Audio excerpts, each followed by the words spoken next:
Depuis le salon Equipoto, place aux échanges, aux idées et aux décideurs de l'aftermarket. Bienvenue dans The Pro Talk, le live qui fait entendre les voix du secteur, en version podcast. Bonjour et bienvenue dans The Podcast, une série d'émissions réalisées sur Equipoto 2025 par les journalistes de The Pro après-vente auto. Je suis Laurence Perrault, je suis journaliste auto et je suis ravie de vous accompagner pour ce nouveau numéro de The Podcast. On accuse souvent l'automobile de tous les maux. Pollution, mortalité, réchauffement climatique, mais qui accuse-t-on vraiment ? Les constructeurs, les pouvoirs publics, les écologistes de salon ? Pendant ce temps, une filière entière, celle de l'aftermarket, se tue à innover, à recycler, à former, souvent sans un sou de subvention ni un merci. Alors aujourd'hui, on va leur donner la parole. Avant de commencer, je voudrais vous donner quelques chiffres. 95%, c'est le taux de recyclage d'un véhicule hors d'usage en France grâce à des acteurs comme Indra ou The Future is Neutral, un record européen qui a été atteint d'ailleurs sans atteindre les réglementations. 75 ans, c'est l'expérience également d'ITLP en économie circulaire depuis 1946, bien avant que l'ADEME ou l'Union européenne ne parle de décarbonation automobile.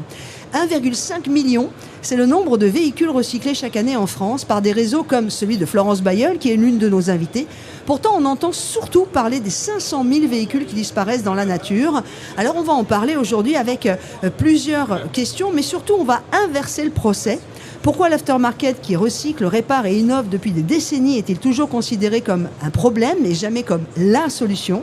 Pourquoi doit-on sans cesse investir dans de nouveaux outils, de nouvelles formations, de nouvelles normes, alors qu'on est déjà en avance ? Pour en parler, 3 acteurs sont à mes côtés. Fabrice Godefroy, bonjour. Bonjour Laurence. IDLP, distributeur qui fait de l'économie circulaire depuis maintenant 4 générations. Entre autres. Entre autres. Et ce, sans subvention. On a aussi Florence Bailleul de chez Indra. Bonjour. Bonjour Laurence. Le spécialiste Indra, en tout cas, qui recycle 95% d'une voiture et qui se bat aussi d'ailleurs contre les véhicules fantômes dont on parlait précédemment, qui manquent de moyens. Et Philippe Baot, The Future is Neutral. Il paraît qu'on dit juste neutral, qui prouve qu'on peut industrialiser le recyclage sans attendre les décrets. Bonjour Philippe. Bonjour Laurence. Vous allez bien tous les trois ? Parfait. Je vais commencer avec la transmission, les 4 générations qui font de l'économie circulaire depuis longtemps. Fabrice Godefroy, racontez-nous l'histoire parce que évidemment chez vous c'est pas nouveau. 1946 ? Alors 1946, effectivement, mon arrière-grand-père qui a créé l'entreprise, qui à l'époque était un garage poids lourd et qui a muté très très rapidement. C'est pour ça que ça fait plus de 75 ans qu'on fait de l'économie circulaire, parce qu'on est muté très rapidement sur la réparation d'abord du diesel, des pompes d'injection, sur la partie poids lourd, parce qu'à l'époque c'était surtout le poids lourd. Et après, en 65, on a racheté une entreprise qui s'appelle Lobjoie-Pelletray. Donc il y avait Italie Diesel, Lobjoie-Pelletray. J'en parle parce qu'il y a beaucoup de gens qui nous connaissent, mais qui ne savent pas pourquoi IDLP. Donc voilà pourquoi. Et Lobjoie-Pelletray était spécialisé dans la réparation des démarreurs alternateurs, donc de l'électricité. C'était donc un ESA, un électricien auto. Et nous, on était des dieselistes, donc on était électro-dieselistes. Et c'est comme ça que IDLP est né. L'origine. Et vous avez commencé très tôt à faire de l'économie dite circulaire aujourd'hui. Alors c'est l'origine de l'entreprise, c'est-à-dire que maintenant on nous connaît comme distributeur, comme plateforme de distribution pour vendre de la pièce détachée d'automobile dans toute la France, mais l'origine était vraiment très technique sur l'économie circulaire, réparation des pompes d'injection, maintenant le common rail évidemment, avec les délégations en plus des équipementiers de l'époque et d'aujourd'hui pour les nouvelles technologies, et toute la partie démarreur alternateur, avant que l'échange standard devienne le produit maintenant à 95% qui est vendu aujourd'hui dans la rechange indépendante, c'est l'échange standard et c'est pas du neuf. 95%, c'est un chiffre que vous connaissez bien. Florence, chez Indra, on va rappeler qui est Indra exactement ? Donc Indra, c'est une société qui a 40 ans cette année et qui est le spécialiste du traitement et de la valorisation des véhicules hors d'usage. C'est-à-dire que anciennement, on appelait ça les CAS. Maintenant, vous êtes les centres de valorisation des véhicules hors d'usage. C'est ça. Comment vous travaillez, vous ? Parce que c'est pareil, vous n'avez jamais attendu les réglementations actuelles ? Non, il a toujours existé des véhicules en fin de vie ou des véhicules accidentés qu'il fallait pouvoir traiter. Donc en fait, depuis longtemps, nous avons soit des contrats avec des compagnies d'assurance pour lesquelles nous prenons en charge les véhicules accidentés et nous les adressons dans des centres de démantèlement. et ils sont traités de manière à récupérer le maximum de pièces, ensuite déconstruits pour récupérer la matière et ensuite vont être envoyés au broyage, ce qui fait qu'on atteint 85% de recyclage et 95% de valorisation parce que les 10% restants sont souvent de la valorisation énergétique ou de matière.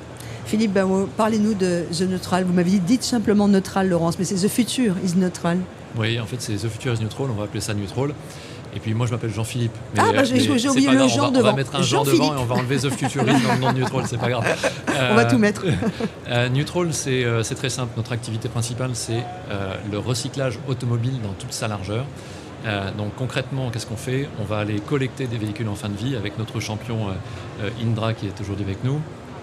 Ça génère de la pièce et de la matière. Ces pièces et ces matières, on va essayer de les revaloriser, on va essayer de les recycler, mais surtout de les réinjecter dans le flux automobile. Le concept de Neutral, c'est de la voiture à la voiture. Et alors, on fait ça de manière très très opérationnelle. Vous mentionniez tout à l'heure qu'il y a des dizaines d'années d'expérience dans nos métiers. Dans le métier du remanufacturing chez Neutral, effectivement, on a également 70 ans d'expérience puisque l'activité a commencé juste après la Seconde Guerre mondiale. Et en 2024, on a remanufacturé à peu près 350 000 pièces, des moteurs, des boîtes de vitesse, des turbos.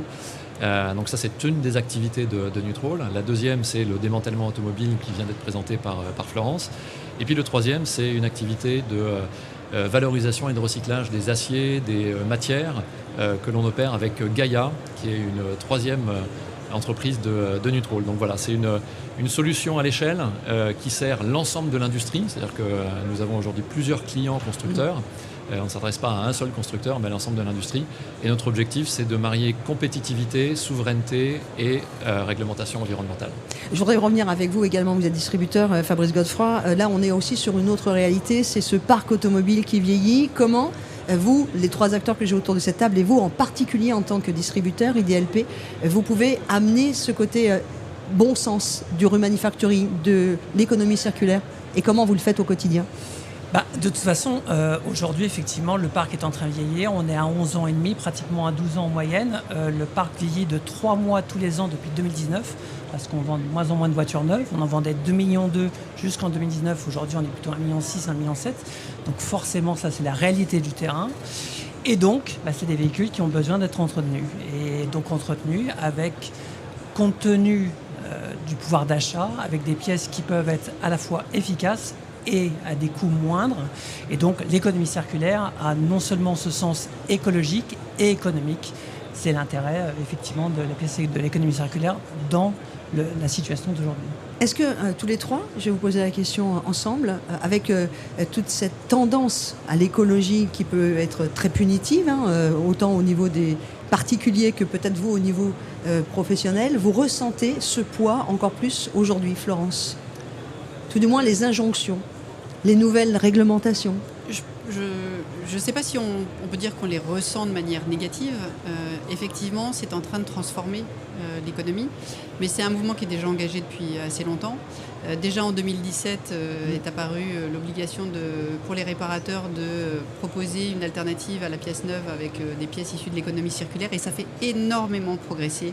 La fameuse PIEC. Exactement. Et pourtant, excusez-moi de vous couper la parole, Florence, mais elle ne rencontre pas un énorme succès auprès des garagistes ou du moins des automobilistes.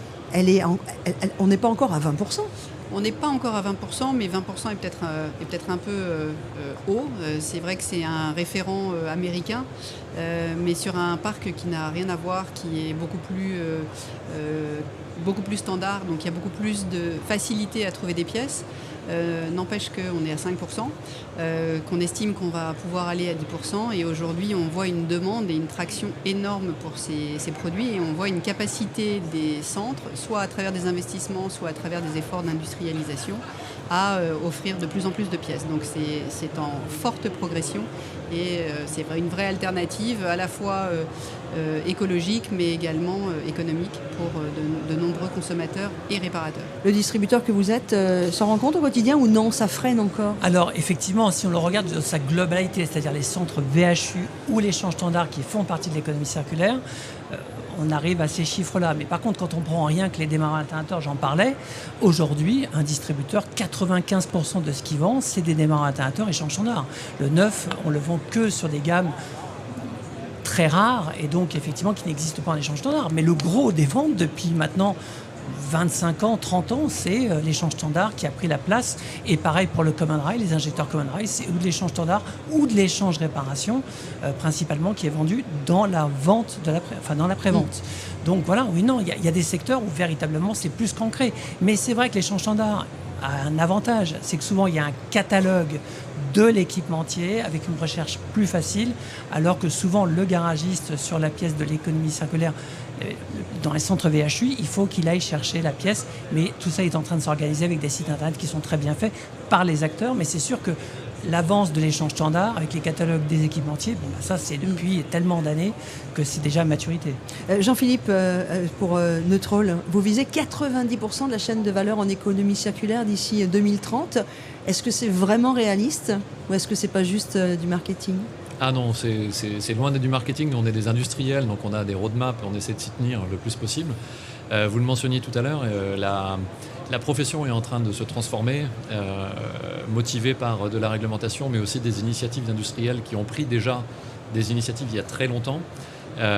Pour vous donner un exemple, pour rebondir sur le sujet de mon confrère sur le remanufacturing, vous savez aujourd'hui un usager qui a un véhicule thermique sur lequel il y a un problème de moteur et qui s'oriente vers son réparateur pour trouver une solution, et bien aujourd'hui cette solution remanufacturing existe, elle est 30% moins chère que le neuf en moyenne. Elle a économisé à peu près 80% d'eau, d'énergie et de matière par rapport au neuf. Et donc, il y a un essor de ces solutions d'économie circulaire sur le marché, alors qui prend son temps, il est vrai, mais qui est néanmoins positif. Et donc tout ça, c'est le fruit d'initiatives et d'investissements qui ont été déjà générés par le passé, qu'on continue de développer sur le futur.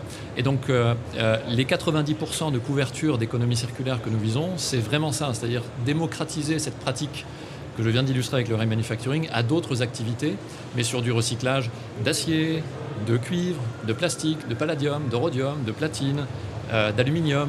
Et donc, c'est en fournissant le maximum de solutions pour les besoins de l'industrie automobile en Europe que nous arriverons à démocratiser et à arriver à une masse, à une taille d'échelle, et ainsi être compétitif. Le vrai sujet, c'est comment rester le plus compétitif possible pour arriver à couvrir le maximum de solutions. Et alors, vous n'avez pas répondu à ma question. Est-ce que c'est jouable d'atteindre les 90% de la chaîne de valeur en économie circulaire d'ici 5 ans ? C'est largement jouable. 5 ans, 90%.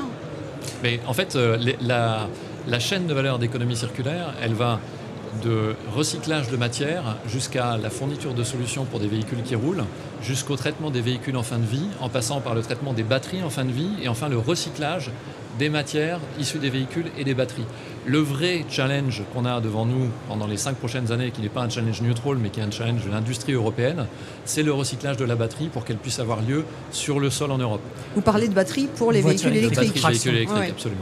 Mais qu'est-ce qu'on fait des anciennes voitures, enfin en tout cas de notre parc de voitures d'occasion aujourd'hui ? On est à quoi, une moyenne de 12 ans à peu près ? Le parc roulant, aujourd'hui, en moyenne, on est à 11 ans et demi. Non, plus de 40 millions d'automobiles. 40 millions d'automobiles.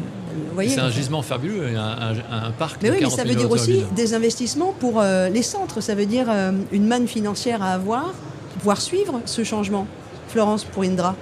Vous parlez du changement électrique ou du changement... Tout le changement, tout ce qui va être allié, y compris l'électrique, puisque ça y est, on a les premières voitures d'occasion. Donc c'est déjà le cas, en fait, et c'est vrai que ça pose un défi particulier qui est, il y a de nombreux centres, et pour eux, les investissements, c'est de l'ordre de 100 000 à 300 000 euros en fonction de la taille du centre et du nombre de véhicules électriques. Et ça veut dire que pour les petits centres, ça va être plus compliqué, il va y avoir de la casse. Potentiellement, oui, on part du principe qu'il va y avoir une concentration qui va être liée aux besoins d'investissement qui sont soit déjà réalisés, soit qui sont encore à réaliser dans les quelques années à venir.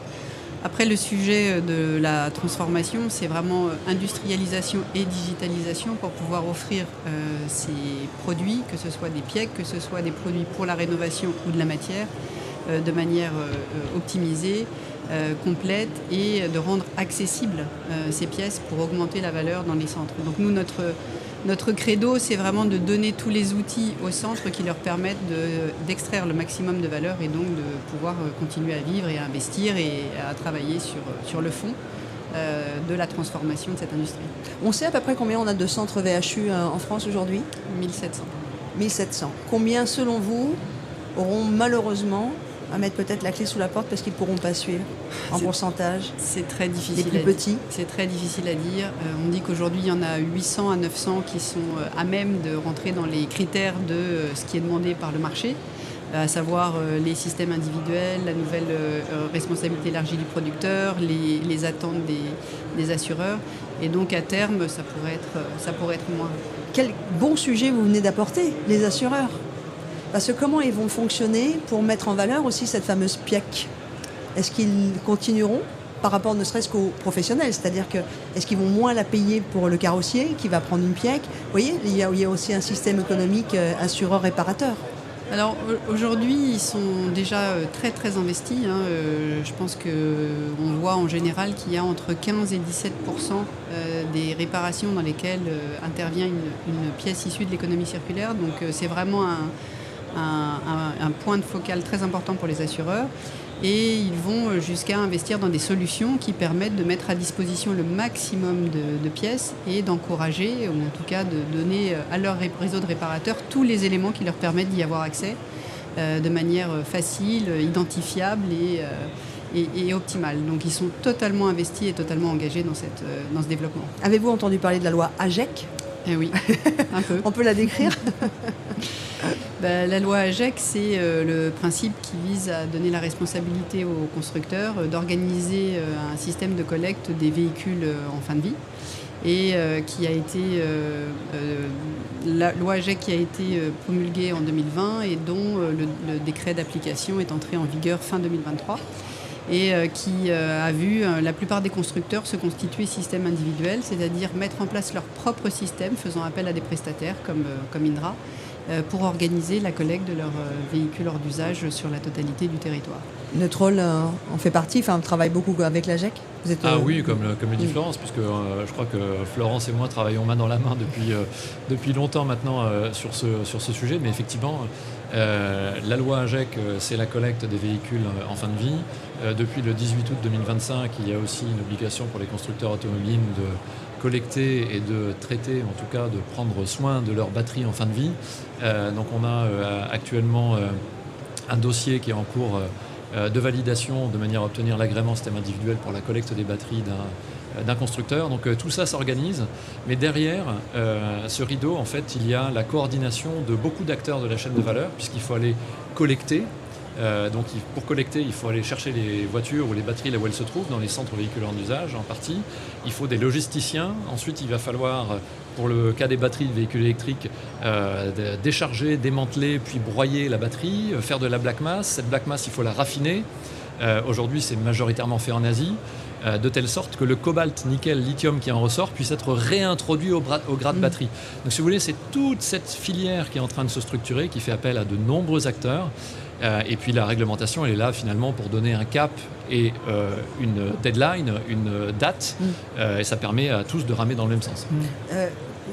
Avec vous, Fabrice Godefroy, on a parlé d'IDLP, distributeur historique depuis 76 ans, 75-76 ans. Je voudrais qu'on parle aussi d'Alternative Auto Parts, qui est un énorme groupement aussi de garages. Comment ça fonctionne avec eux pour la pièce d'origine, la rechange et la PIEC en général? Comment vous travaillez au nom d'Alternative Auto Parts auprès de vos réparateurs? Alors, sur la gamme échange standard, ça, ils ont depuis des années l'accès au catalogue des équipementiers. Et on a des partenariats, effectivement, avec des centres VHU pour tout ce qui est pièces, notamment de carrosserie, sur lequel il n'y a pas de gamme de catalogue d'équipementiers, pour justement avoir accès à toutes ces pièces de l'économie circulaire au sens large. Comment ça se passe pour les pièces reconditionnées au niveau pareil, moi j'aime bien mettre toujours aussi, non pas spécialement que au centre, mais ne pas l'oublier, c'est-à-dire le client final. Est-ce qu'il est prêt à payer peut-être plus cher? Est-ce que c'est possible d'avoir une économie circulaire qui va devenir rentable? Ah non, justement, le consommateur a intérêt à acheter de l'économie circulaire, parce que là, on parlait des prix, mais par exemple, si je prends l'échange standard toujours en démarrant alternateur, qui est un bon exemple, c'est 50% moins cher que la pièce Bien neuve. sûr. Donc la seule contrainte qu'il y a pour le professionnel, c'est la consigne, de rendre la consigne pour justement recycler après derrière cette consigne pour refaire un démarrage alternateur. Mais non, au contraire, tout le monde a intérêt à ça. Le distributeur, enfin la plateforme, l'équipementier, si je remonte encore plus haut, l'équipementier a intérêt à le vendre parce que pour lui, il est compétitif.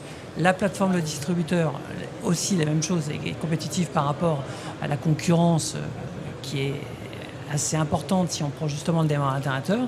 Et puis le consommateur le paye moins cher. Donc non, je pense que toute la chaîne de valeur a un intérêt sur le produit. Et justement, c'est pour ça qu'il faut véritablement que ça s'organise le plus rapidement possible, beaucoup plus largement que sur les pièces qu'on connaît depuis des années. En sachant quand même que tous les produits de grande vente, je le rappelle, comme ce qu'on n'en a pas parlé pour l'instant, mais tout ce qui est plaquettes de frein, tout ce qui est filtration, etc., tout ça, ça n'existe pas évidemment en économie circulaire. Donc voilà, il faut identifier quels sont les produits qui sont en économie circulaire et avancer sur le sujet. Après, je rebondis sur la voiture électrique. C'est sûr qu'il y aura un enjeu de l'économie circulaire sur la batterie des voitures électriques, mais ça nous laisse quand même du temps pour pouvoir le faire, parce qu'aujourd'hui, c'est 17%, 18% des ventes de voitures aujourd'hui en France, mais c'est 3% du parc roulant. Donc ça nous laisse quand même le temps. Oui, mais il y a déjà des batteries. Il y a Oui. déjà des batteries qui sont... Mais 3% du parc roulant, ça nous laisse quand même le temps de pouvoir s'organiser et justement d'avoir une filière compétitive sur le sujet et dans les 5-10 ans, avoir, j'espère, des garagistes en capacité de pouvoir faire des batteries. Et ça veut dire aussi donc de la formation. Formation, et puis pas que de la formation, il faut aussi avoir l'habilitation pour pouvoir toucher ce genre de voiture, parce qu'il y a une habilitation spécifique. L'habilitation CERMI, c'est ça Pour En fait, ouais. Pardon. Jean-Philippe Baouin. Oui, je suis parfaitement d'accord avec Fabrice. En fait, tout l'enjeu de cette transformation, c'est d'arriver à trouver des compétences et de l'investissement. Puisqu'il faut accompagner les centres VHU dans les investissements nécessaires, il faut accompagner les différents acteurs de la chaîne de valeur pour accompagner cette transformation. L'investissement, il vient d'entreprises qui sont profitables et qui peuvent créer de la valeur et la réinjecter dans ces investissements. Et comment ces entreprises d'économie circulaire deviennent profitables? Il y a une notion de massification des flux, d'une part, et d'excellence opérationnelle, d'autre part. Dans un contexte où les Asiatiques arrivent avec des solutions qui sont parfois incroyablement plus compétitives que ce qu'on peut faire en Europe. Donc tout le sujet, et c'est comme ça qu'on le vit au quotidien avec les 600 collaborateurs et collaboratrices de Nutrol, c'est comment l'économie circulaire peut être davantage compétitive, de telle sorte qu'on puisse réinvestir pour la filière automobile en Europe et gagner ces batailles pour que l'usager, exactement, pour que l'usager ait des solutions meilleur marché, pour que l'ensemble de la filière puisse en vivre. Et ça, c'est vraiment un travail d'équipe, mais de l'équipe Europe. Mais alors, pardon, je vais y arriver. À horizon quand? À horizon de combien de temps? Parce que là, comme vous le disiez, l'Asie est derrière et elle avance très vite. Donc il va falloir peut-être aussi avancer encore plus vite. Quels sont les blocages aujourd'hui, si tant est qu'il y en ait? Et je pense qu'il y en a. Florence? Jean-Philippe? Alors, si vous voulez, il faut avancer plus vite. Ça, c'est certain. Les blocages, en fait, ils sont très nombreux, mais ils sont surtout très spécifiques par type de flux auquel on s'adresse. Donc, typiquement, sur du recyclage de batteries de véhicules en fin de vie, d'accord, la technologie existe, elle est en Asie. Pour l'avoir en Europe, ce sont des investissements de plusieurs centaines de millions d'euros pour faire du raffinage de black mass en Europe. Si on avait eu cette conversation il y a à peu près 2 ans, je t'aurais dit qu'il y avait à peu près une vingtaine de projets en Europe pour faire du raffinage. Aujourd'hui, 90% de ces projets se sont arrêtés ou sont mis sur pause parce que petit 1, le montant d'investissement est très élevé. Petit 2, opérer le raffinage en Europe est beaucoup plus coûteux que de le faire en Chine. Et petit 3, les flux d'entrants, c'est-à-dire la black mass, les batteries, etc., sont encore trop incertains. C'est la raison pour laquelle, chez Nutrol, on a décidé de se porter en système individuel pour la collecte des batteries. Ça permet de commencer à dérisquer de potentiels projets industriels en Europe, de telle sorte que le raffinage puisse avoir lieu en Europe et que le cobalt, nickel, lithium des batteries qui circulent se retrouvent sur le sol européen et être recyclés. On sait que le nerf de la guerre, c'est l'argent. Et là, on est sur le nerf de la guerre de l'écologie par rapport à l'aftermarket et par rapport au parc roulant, qu'il soit thermique ou surtout électrique. Concrètement, où est-ce qu'on va aller chercher cet argent? Puisque c'est là où ça bug. C'est qu'une histoire d'argent qui a calmé ou qui a ralenti Alors, je pense qu'il y a une histoire d'argent, oui. C'est pour ça que les entreprises doivent être compétitives pour générer de la valeur dans leur activité. Quand on pense à argent, on pense également subventions potentielles, puisque les acteurs asiatiques ont des subventions sur le très long cours.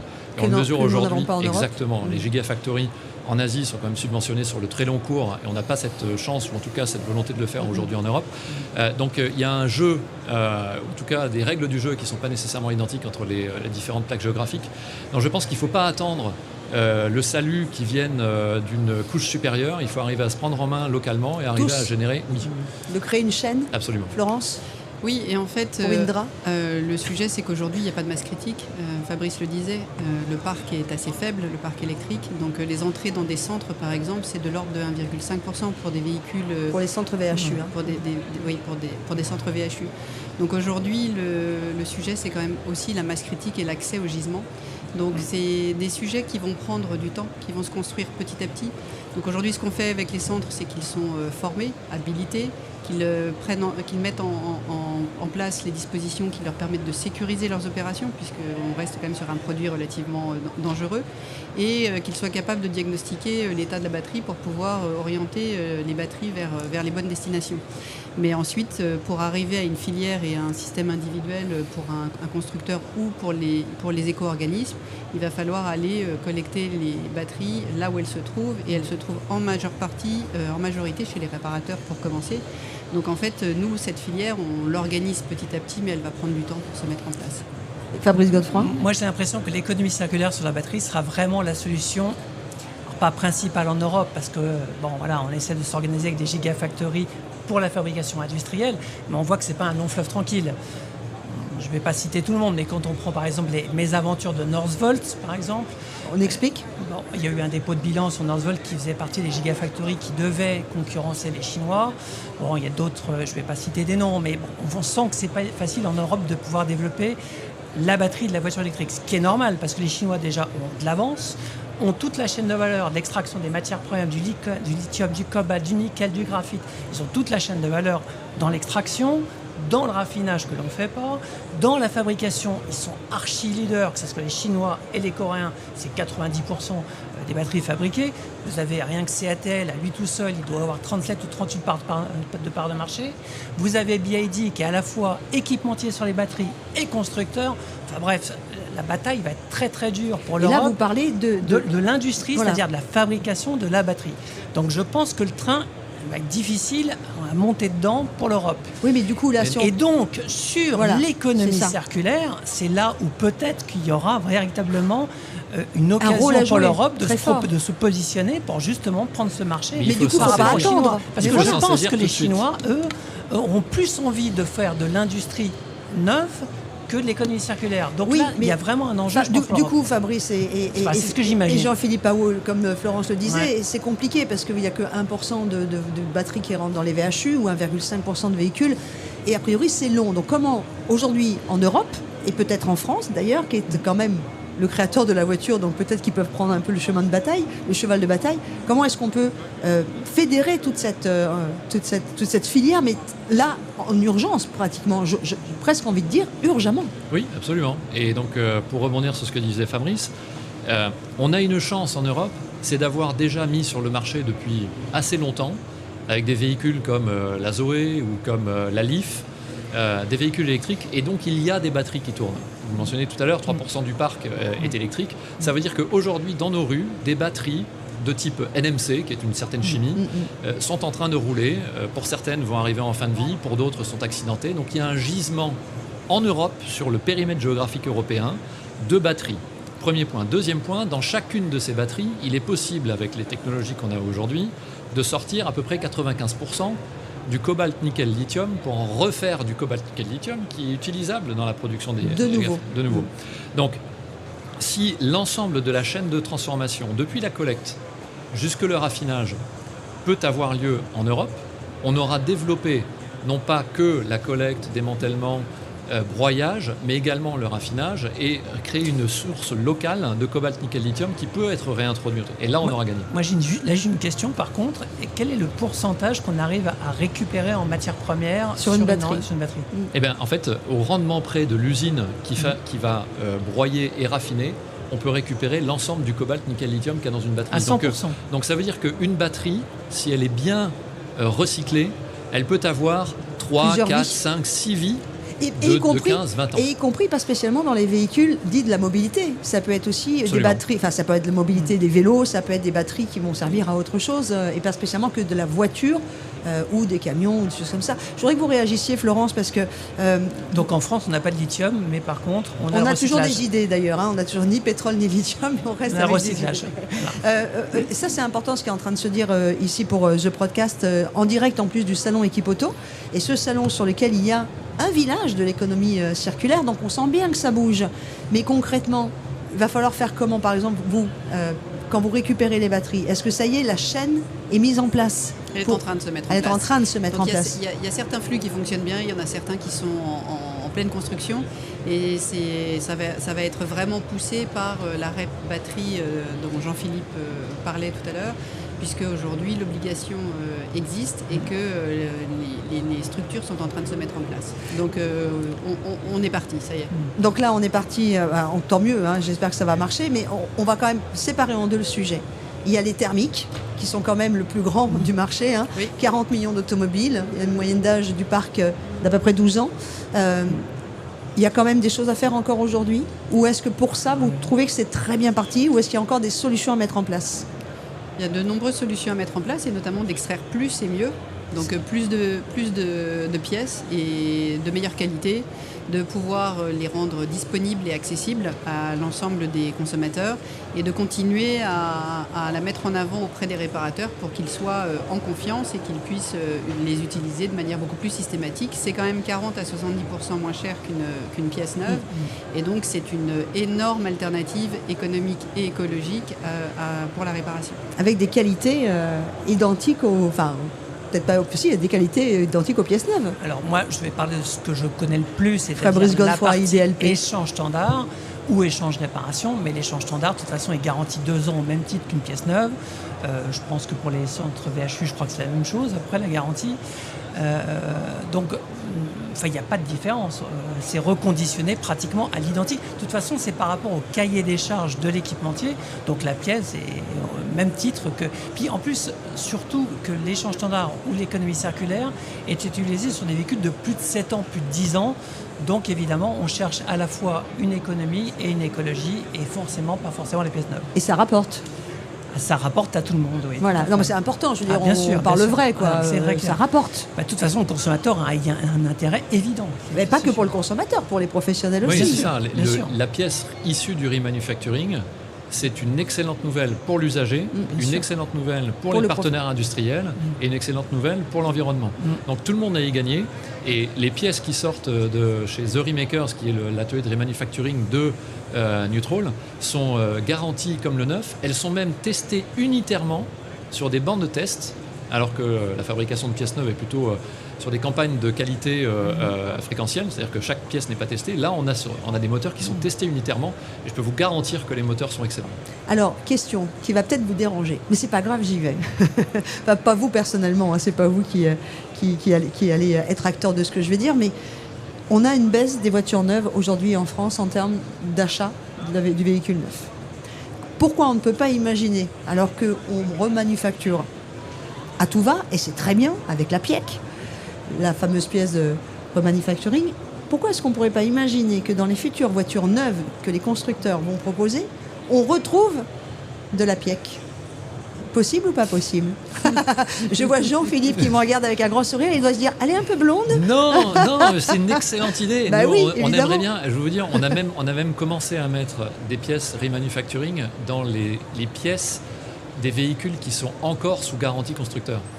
C'est-à-dire qu'un véhicule sous garantie peut trouver aujourd'hui une pièce Très bien. issue du remanufacturing. Et ça, c'est important de le première, préciser. c'est le premier pas. C'est le premier pas, mais ça pourrait pas être...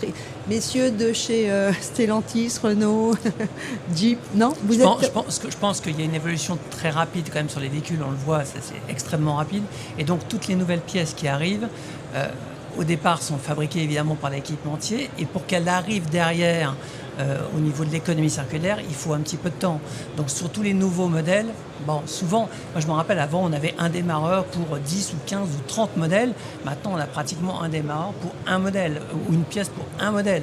Donc c'est sûr que alors déjà c'est très très bon pour les stockistes parce que ça fait des largeurs de gamme extrêmement importantes et ceux qui en ont arrivent à en vendre.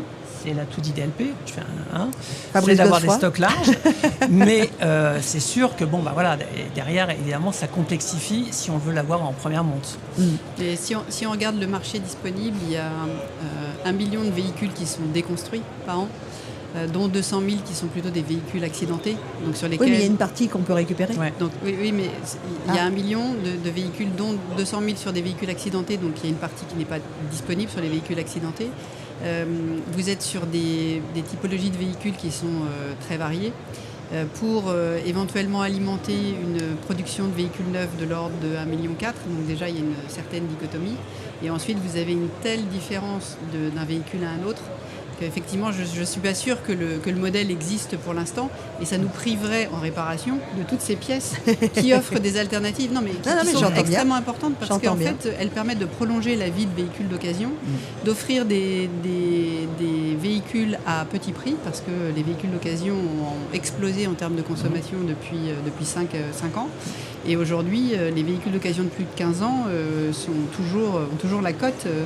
Et donc, je pense que c'est une question entre l'utilité immédiate pour la réparation et pour l'entretien de véhicules vraiment de manière économique et écologique, avec zéro impact. Quand il s'agit d'une pièce et non pas de l'échange standard, il y a zéro impact.